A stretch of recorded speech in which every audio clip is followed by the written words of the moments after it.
everybody, welcome to Russell Chop. This is Jeremy over here. Jonathan will be back. I know he's not been here for like 1 or 2 weeks, but he is coming back and he says hello. Let's get right into it. Let's tighten this podcast up.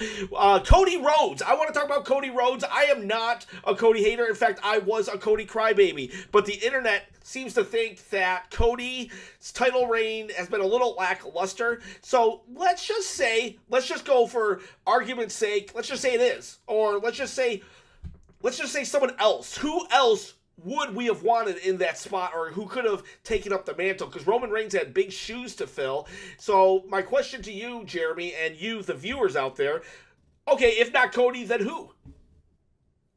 I think that because of the way Cody was pushed, I have a really hard time imagining who else it possibly could have been. Okay. And I think that the way that this conversation started is you asking if Cody was the right choice to be the next main guy for Roman in the first place. So I kind of want to hear your opinion on that, because I think he was. And it kind of feels like maybe you agree with fans a little bit more. At least you see the perspective on why he might not have been the right choice.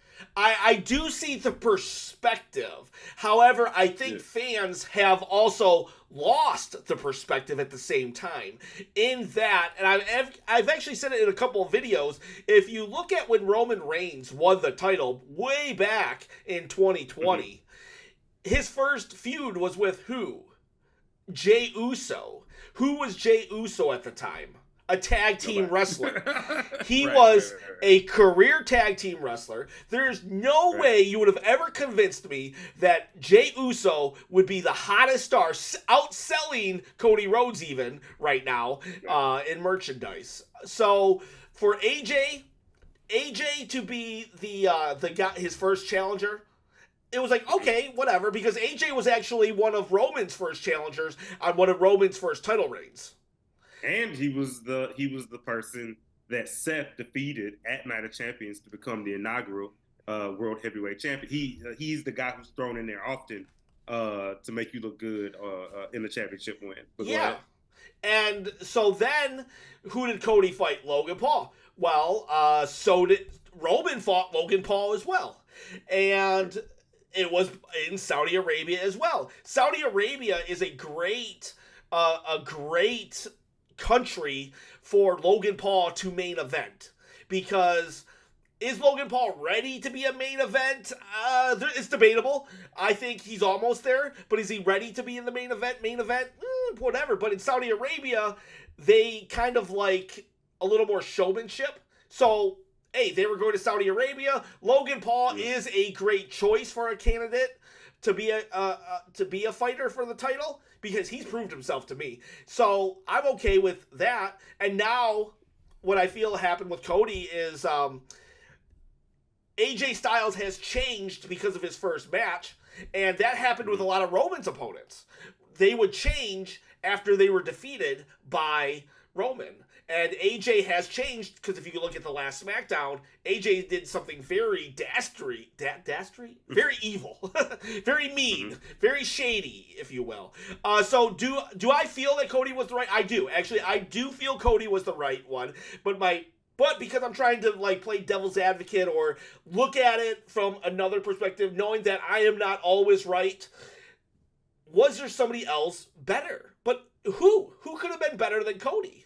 I just so I don't have an equal yet opposite perspective on this. I pretty much agree with you that Cody was the right choice. And once again, like I said, it's hard for me to, and you'll have to share who you think, because it's hard for me to imagine who else could be the champ after Roman and with the place that the company is in at the moment. You know that I went to an indie show yesterday. Yeah, you did. And when the Uber driver picked my wife and I up, he asked where we were going. I said we were going to an indie wrestling show.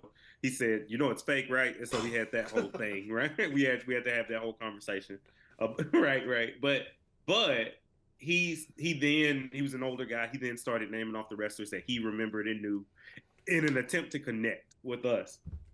And he lists off Ric Flair and Hulk Hogan. And he says Dusty Rhodes, and I got to say, his youngest son, is the champion now. And he was like, really? And it kind of piqued his interest, and it opened up a whole new way. And so it's just like, for the place that wrestling is in, where I feel like we've seen this avalanche of interest reemerging. So like a lot of us who fell in love with wrestling around 2007, or that's when we were old enough to really engage it as fans, have found our way back to it. Those of us who have not been watching it, and so I feel like older fans can kind of have that immediate connection with Rhodes. You know what I mean? And that's just super advantageous for where the company is right now. But who do you think? Who can you name two other folks that you think could have carried the undisputed title the way Cody has? Let me think about that. The undisputed universe. Yeah. Who would have been the usual suspects? Drew McIntyre. I don't think he was ready for, he wasn't ready for it. Look at that pool. The only thing the reason why Drew McIntyre is ready for it is because of how he got screwed out of things. So he wasn't the person, because of where he was in the beginning of the year. CM Punk. McIntyre, Shinsuke would have been in the CM Punk definitely could have, but I would have not liked it because of the fact that he had been gone for so long. I think the world title was a great place for CM Punk. So So CM Punk, you could argue, but I don't think so. And can we say that, going back to the idea that Cody's, why some people say that Cody's title reign has been lackluster so far, it's because ever since he finished that story, he has not begun to tell a new one. Yeah. There is no, he doesn't have a story. There is no storyline connected to him at the moment. Yeah, the AJ thing. The beginning of it. We're at the beginning of it. But how many weeks are we out from? And that's how long has he been champion already? Exactly. You know what I mean? And that's another thing about it. It's like, we got to remember that Roman had 3.5.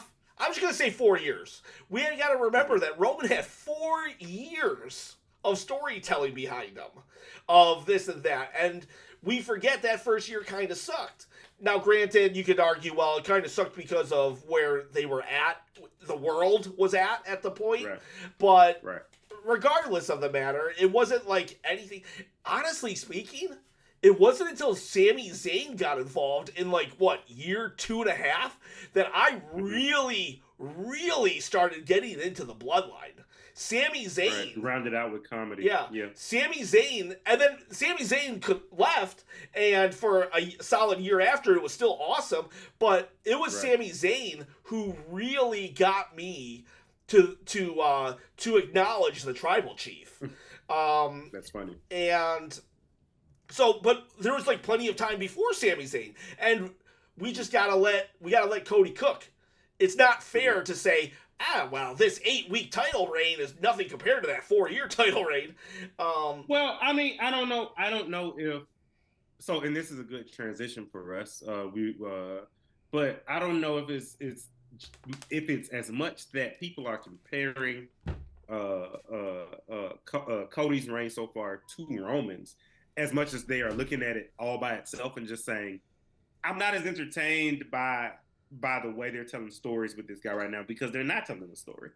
But that also goes to something else you wanted to talk about, kind of Swerve's title reign right now, and kind of where it is recently with his impending match against Ospreay, and kind of feeling like maybe the top guys in both of these companies, both AEW and WWE, are being maybe a little bit underbooked, a little bit underutilized, mishandled. I will say this. Okay, well, first off, if I'm texting and looking down, I apologize. My work is actually texting me a little bit, and until I become a full-time YouTuber, I have to answer those texts. So I do apologize. Hey, I'm sorry. I'll be the heel for a second. All these people know. Until they pay you enough to not need to, right? We need to start doing we need to start doing these live so I can get super chats. Right. But so what I want to say to this, I think Cody's in a fine place.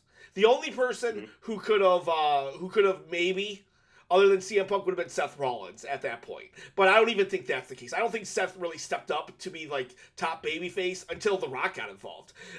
So that's the end of that statement, or that story for me right there. Cody was the perfect perfect one. And he's not even being underutilized. The stories just haven't been there. Swerve, on the other hand, is being underutilized, and you can make the same argument. Oh well, he needs some time to cook a little. No, it's 100% different. Cody is following somebody who had a 4-year title reign that we could judge, and that we miss. We are missing a character. We are missing Roman because of how great and awesome Roman was. We're not missing Samoa Joe. I love Samoa Joe, but Samoa Joe is still there. Samoa Joe is this, Samoa Joe is that. Samoa Joe had a title run, and it was over. Okay, and it wasn't even a great title run. So Swerve needed to come out swinging. Swerve needed this, Swerve needed that. And Christian is one of AEW's top heels, and I love Christian. Christian's so funny. His dead dad gimmick is so like ridiculously. Right. It is great. So I'm okay with the first. Him being a first challenger, but what I'm not okay with is this. Swerve won the title, and then the next week he's wrestling second on the card. Some nobody, and it's not. And this, I mean, it's somebody within AEW, but for the casual fan who is a wrestling fan, that guy was a nobody. And he's such a nobody, I don't even remember his name right now. So Swerve is fighting second on the card to a nobody, and it's a hotly contested battle. All right, this isn't Bret Hart versus the 1-2-3 Kid here. This is your new champion. 3 days later, he needed to destroy that guy. And he needed to do a... But no. I think it's such a, like, I think one of the first challengers for Seth Rollins after Night of Champions, when he won the championship, was Damian Priest on Raw. You're right. I want to say it was. I can't remember if it was before or after Finn Balor at the PLE, but all I mean to say. But then he faced Braun Breaker, and even though Braun, compared to the main roster guys, no, even at the time, Braun was NXT champion, right? You think about Damian Priest, he was going to become the next world heavyweight champion. All I'm saying is to have him up there with a no-name scrub that is nowhere near in the title picture already is kind of a mishandling. 100%. 100% of What are you telling us about? Yeah, what are you communicating to us with this opponent? I guess is what I'm saying. And the fact, and don't forget, why did Chris Jericho leave WWE? Because Vince McMahon put him second on the card at WrestleMania.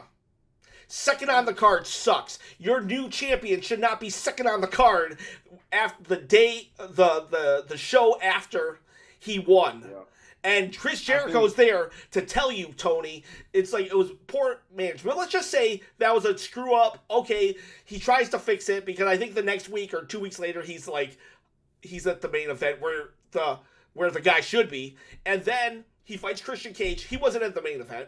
Anarchy in the Arena was the main event. I get why Anarchy in the Arena had to be the main event, like the main event. You can say triple main event all you want, but last on the card is the main event. Right. So, Swerve, right. It's only been a month.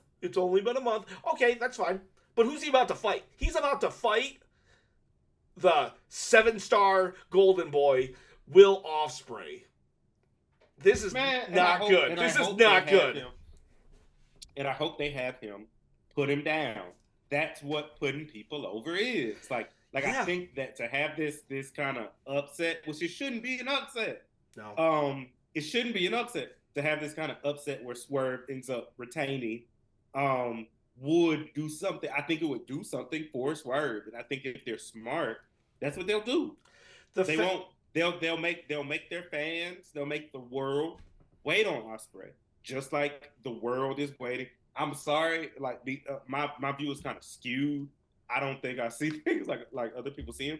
But to me, Ospreay is similar to a Logan Paul. I know he has the history and the pedigree to be considered the best wrestler in the world. If this was a bigger channel, you would have just created a riot with that statement. I know he has the history and the pedigree to be considered the best wrestler in the world, and I respect that. But I guess what I'm saying is, with the casual fan and their knowledge of wrestling, they're gonna recognize a Logan Paul before they recognize Will Ospreay. You know what I mean? But at the same time, for the diehard fans, Will Ospreay has that credibility. So why not? If the talk is that your champ has had a lackluster run so far, you have to have him. Like, the way to change that is to have him put down the best wrestler in the world.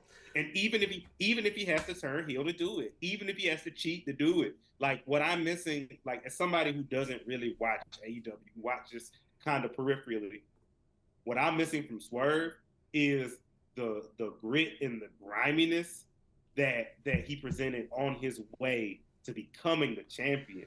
Like, I'm talking about about taking in blood from the match and spitting it up like a fountain. You know what I mean? Like, I missed that from him. It's like he won the championship and looked around and then just kind of sat down on his staircase. You know his laurels. His laurels. Yeah. To be fair, it is way easier to be a heel than a baby face. Right. But, and I don't think they have people coaching him. Like, I know he's been in other things like Conan from Keeping It 100 and, back in the day, the Wolfpack. He's worked with Swerve. And so I've heard some things that, Conan used to do in working with Swerve. So I don't know, though, if Swerve ever really has been a good guy before or on such a stage. I'll say this. I've been watching wrestling since what? Yeah. For 35 years. Literally 35 years. Yeah. I don't know I know more about Swerve than I do about Ospreay and stuff like that. Yeah, for sure. So, like, Tony, I know you love Ospreay, but he's over. That's his favorite action figure. He is over in whatever little niche of the wrestling community he needs to be. So a loss to Swerve will not affect his loss in the niche. Right. Swerve, though. Especially if he cheats to get it. Yeah, Swerve, though. I've been watching wrestling for 35 years. I know more about Swerve, who's been, on the main scene for, 2 years now? I know more about Swerve than Ospreay. And I'm going to be spending more money as a fan than that little niche. Swerve is the way to go. And, make him back a heel.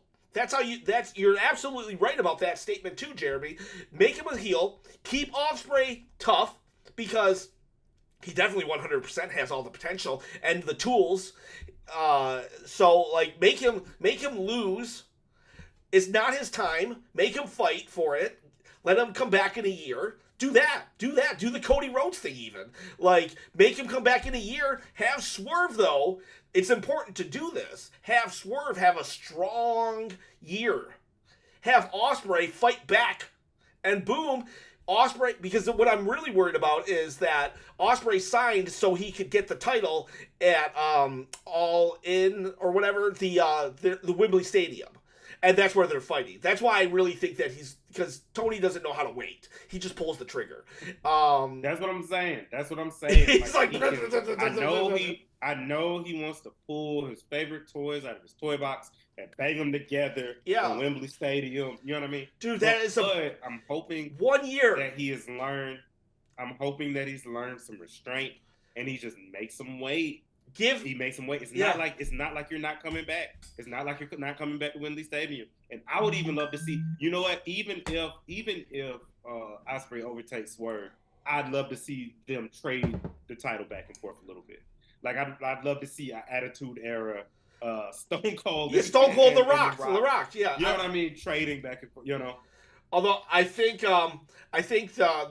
his Rock is if Swerve is probably The Rock in this scenario because Swerve is more charismatic than he is the wrestler.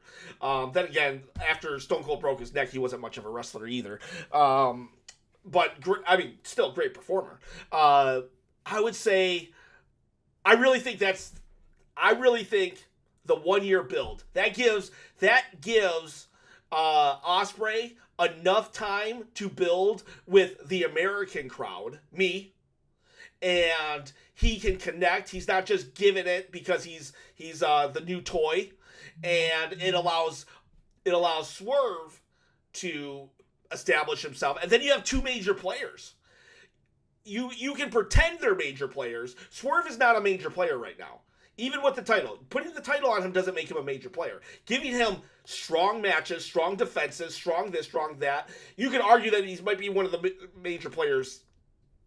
Maybe he is a major player. I don't know about that statement now that I say it. But regardless, I think he could be stronger. Just like when Roman won the title, he wasn't the tribal chief. Roman now is like... And that's Roman winning, and that was like, what, his 4th or 5th title reign? When he won that title from The Fiend, I was like, oh God, here we go again. But now, it's like, the tribal chief has spoken, put him on Mount Rushmore. So, you can do that with Swerve. Whether or not Swerve is a major player right now, give him one title reign with a 1-year, strong defenses, have him destroy everyone. Even MJF. Have him beat MJF even. And right. MJF don't need it. MJF don't need it right now. And then Ospreay can win next year. So I'm not saying don't let Ospreay win. He probably deserves it. But let him win next year.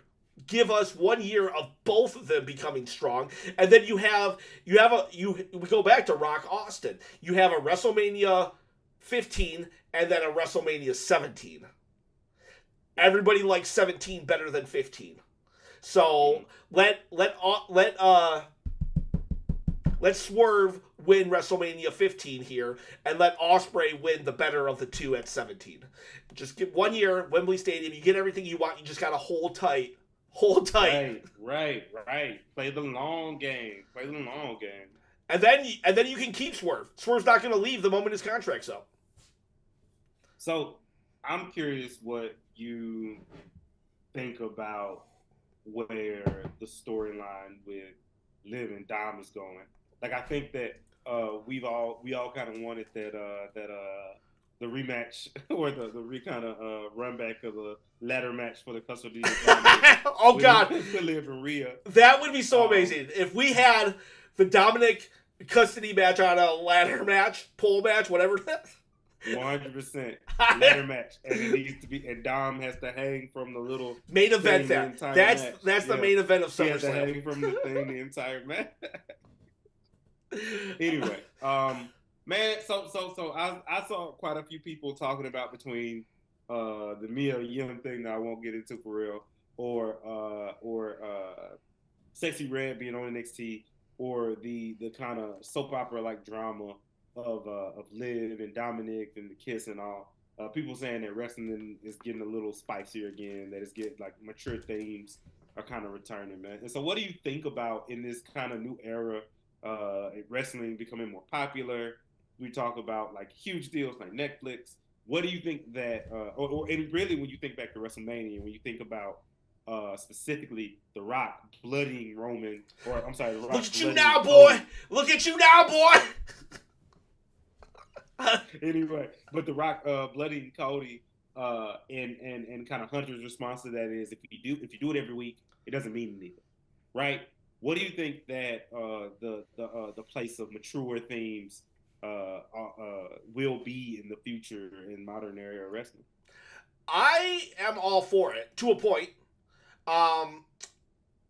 The Mia Ying thing, I think that one was lame. She had an outfit that some people thought was a little revealing. Like, she had an outfit. She had an outfit. Like, get over yourself, guys. She was just being, right? Like, yeah, so, like, that is an example of where I think that if we attract too many thirsty guys, it's like, okay, now you're embarrassing us. But that's what, I mean, that's the fandom, though. Truly. Yeah, that's true, too. That's the fandom, man. Yeah. And then I would say, though, I do like the Liv thing. It's great, you know. Like, think about it. You have two women fighting for the leadership of a faction, a big faction. If Liv wants do whatever is necessary, Liv, take it. You know, as long as I don't mind some of the soap opera to get like a little dirty. I just don't want it to be so raunchy to the point that I gotta tell my kids earmuffs. We can just have a balance, and we don't, I'm actually doing a video literally on Mark Henry right now and how much I love the guy. But I literally said, don't ever Google Mark Henry Attitude Era. I was like, just do 2011 onwards. You don't like Mae Young? I actually love Mae Young, but I do not like Sexual Chocolate because like those two, Mark Henry gets together with Mae Young and they birth a hand. It's like, come on, that's the ridiculousness of the Attitude Era that I don't need. I want the awesomeness of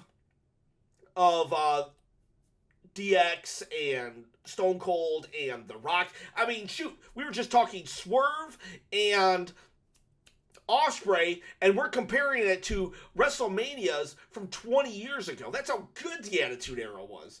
So there's so many. But I'm not going to pretend there wasn't Beaver Cleaver in the Attitude Era. I'm not going to pretend we had the world's strongest man with a 78-year-old woman.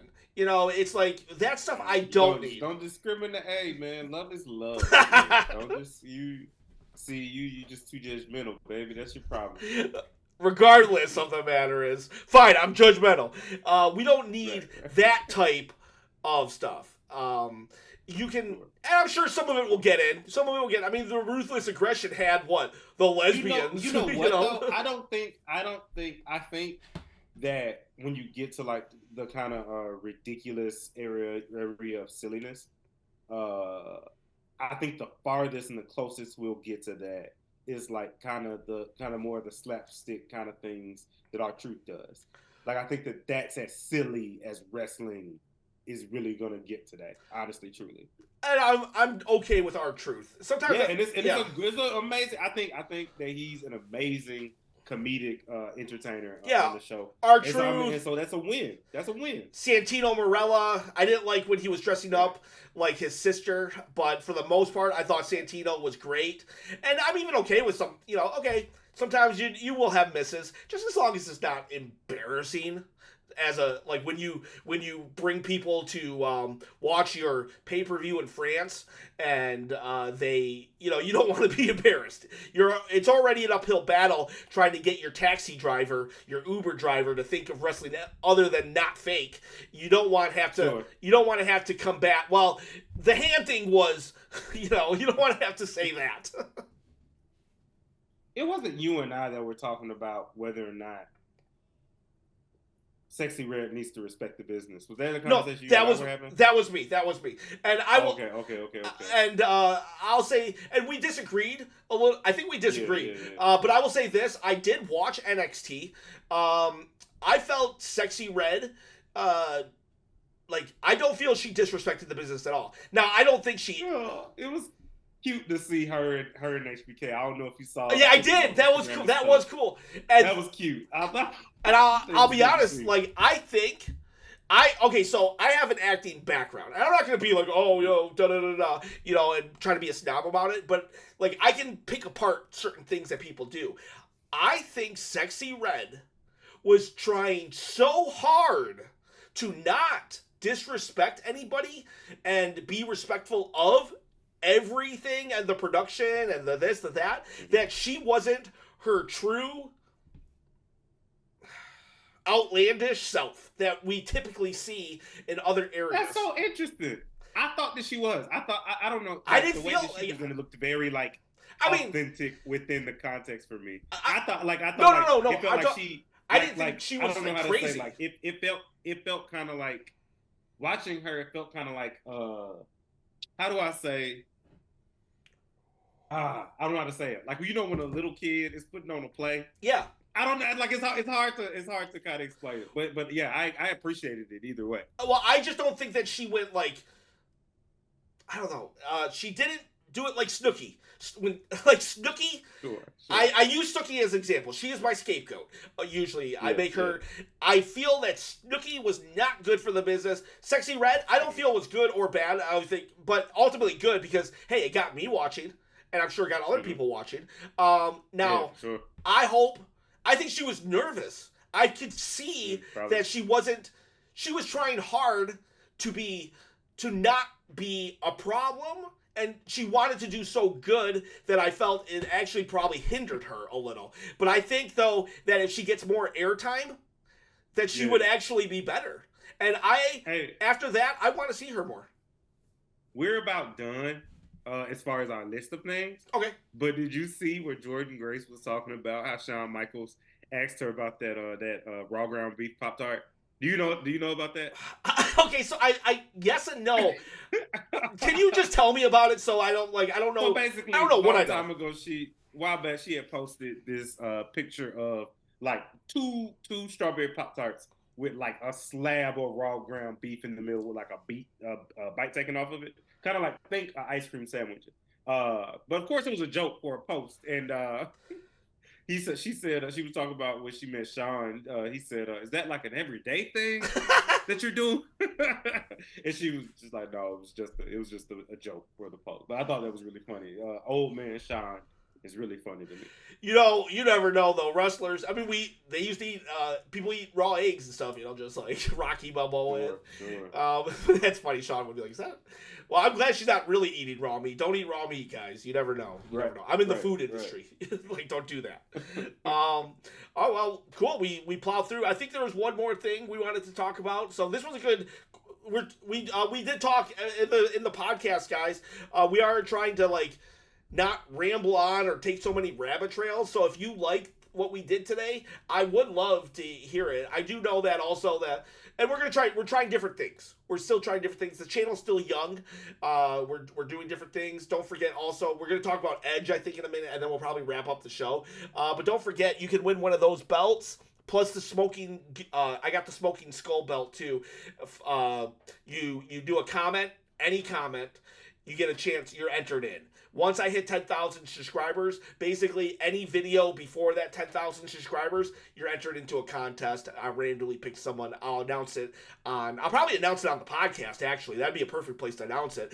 And then, but do not ever give information. If I suddenly contacted you in the comments, that's not me. I don't do that. So you said we were pretty much done, right? Other than, we can, make fun of Edge. We can make fun of Edge and then call quits. Because I'm going to make fun of Edge. I already did a video on this, but dude. Oh, man. Man, that looks crazy. Anyway. Oh, man. First of all, can we talk about how, I don't know, for anybody that didn't see it, Edge performed a very questionable table spot. I don't even think it was questionable. I don't think it was questionable. It was do not do this, and he did it anyways. And I think it was, everybody's kind of been talking about it because it's a situation where you have an older performer who does a spot like this, and he breaks his leg, and now he has to have surgery. In a company that already gets some of its from former WWE talent. It's just kind of an interesting mix of things to talk about. I think it's even Booker T that kind of said, we have to acknowledge that our bodies don't work how they used to. And he kind of gave the analogy up against performing. He was like, it's like drinking.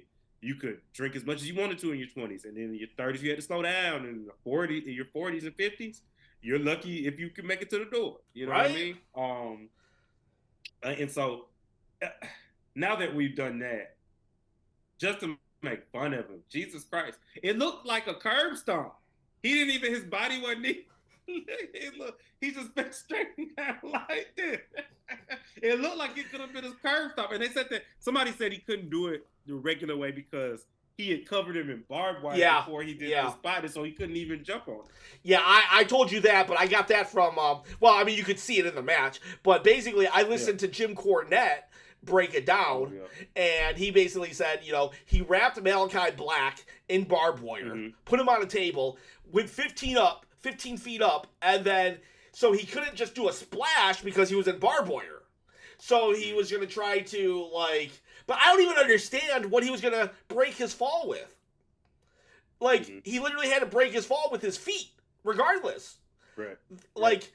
It's like, dude, you can destroy your knees, your feet, You're back even? Like, there was just so much, like, and then they continued the match even. So now Edge is fighting at 50 years old with a broken leg and finishing the match.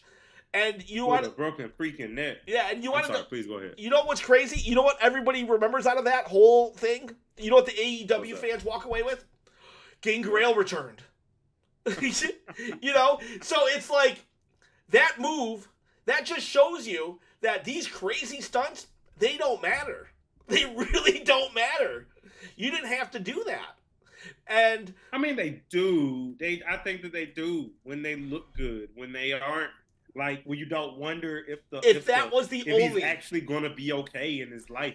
If that was the only move that they all came together and said, we're going to do one crazy move this pay-per-view, what's it going to be? Right. And Edge is like, I want to do a spot off the top of the cage. Then that move would have mattered. But no, the match before, the match after, Anarchy in the Arena. I mean, you're saying there's an oversaturation. Yeah. So he performed a move that nobody's going to remember because there's too much of it. They literally set Jack Perry on fire.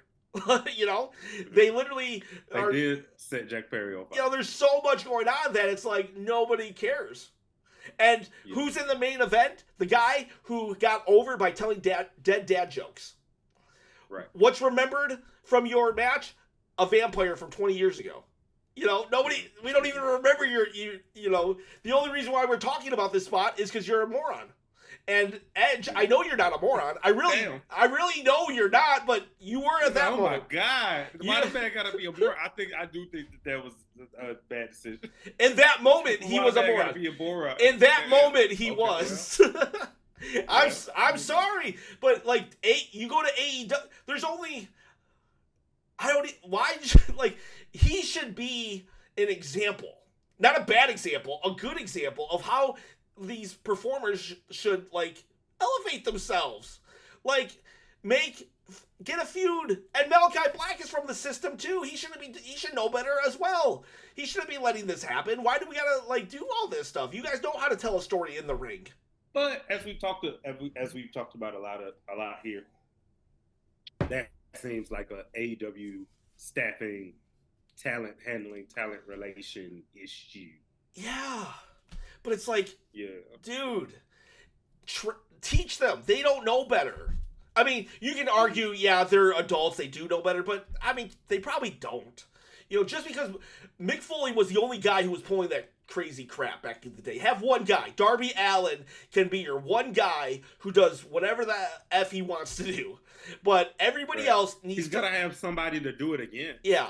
Have everybody else pull it back.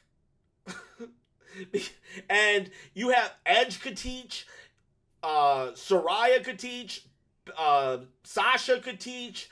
Not to mention all the other people who, I don't know if Dean Malenko's still there or if Lance Storm is still there, but I think those guys are just collecting the paycheck and don't want to rock the boat. But, oh man, you broke your leg, Edge, for nothing. You threw away your legs. You're 50 years old. You don't throw away your legs at 50. I can understand if you were, I understand jumping off the ladder to spear Jeff Hardy at WrestleMania.